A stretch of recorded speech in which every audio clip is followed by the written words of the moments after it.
coming up. So we figured we better get Greg in here before the week was out, kind enough to adjust his schedule, and here we are. And Greg, the general consensus is edge rusher might be the deepest position in the draft. It might not be long on blue chip edge rushing talent, but there are guys that can help teams maybe as late as the fourth round, in the opinion of some. We're going to start with some guys that could be deemed as fits for the Bills, Greg. And I'm going to just start you right off with the Texas A&M kid, Cassius Howell, who, falls into that annual debate about arm length. I don't have a problem with it. After watching his tape. I mean, this guy's got a nice repertoire of pass rush moves, and he's got production. And anybody who's the SEC Defensive Player of the Year makes the grade for me. Well, it's funny. I watched him last summer, and remember that Texas A&M had all these guys on their D-line coming out, including Shamar Stewart, who went in the first round to Cincinnati, and they had two other guys as well. And I remember coming away from watching the tape last summer thinking to myself, the guy that stood out the most to me was Cassius Howell. You're talking about a pass rusher with dynamic traits. I mean, he's got an explosive first step.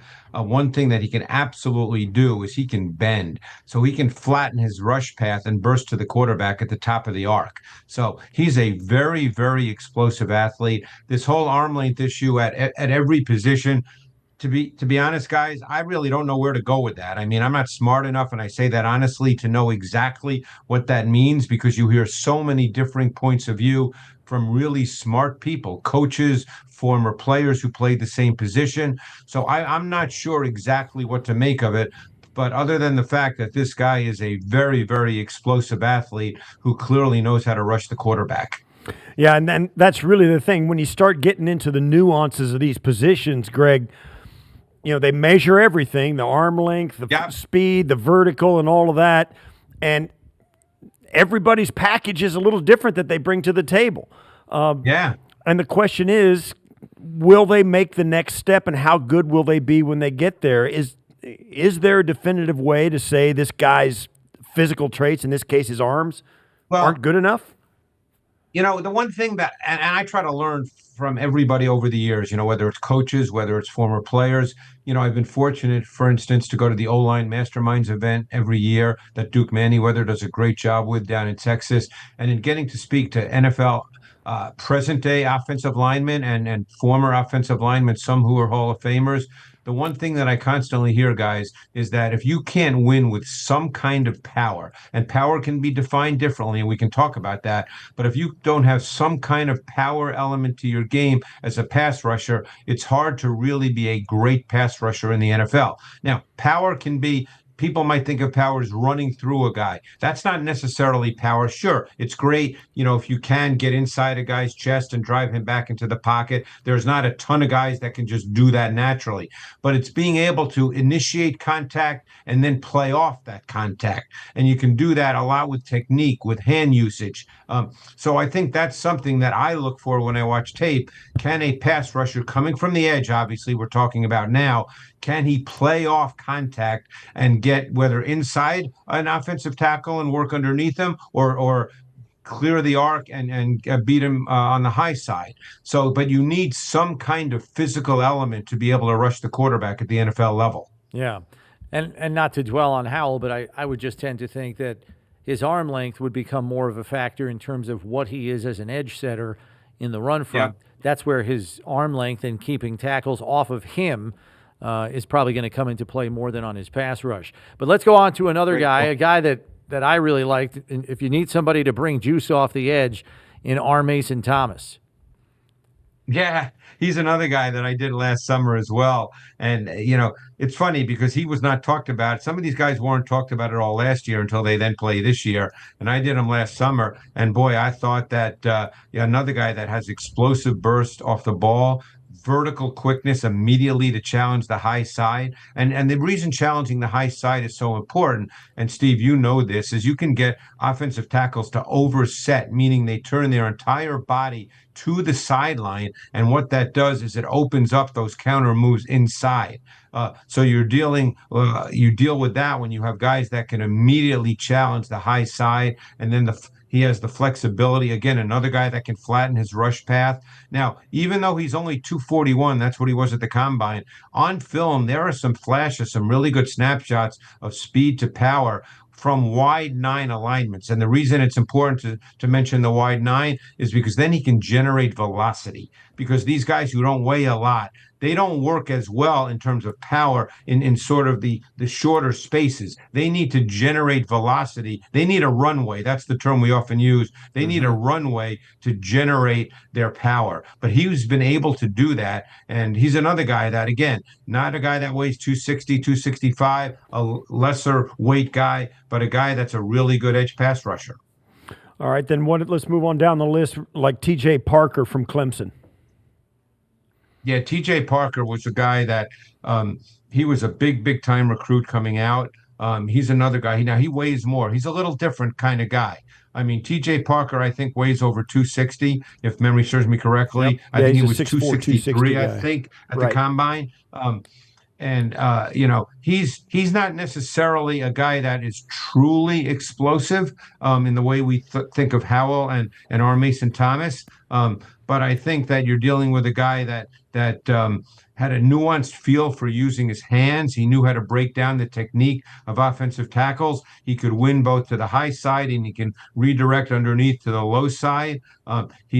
What always stood out to me watching him was his aggressive hand usage. He knew how to attack the hands of offensive tackles, both proactively and then reactively when offensive tackles would reset their hands to try to maintain control of the rep. He knew how to then counter that. So he got offensive tackles off balance, and he, for instance, did a very good job of playing off contact. That, to me, was one of the strengths of his game. And he was mostly a hand on the ground guy, right?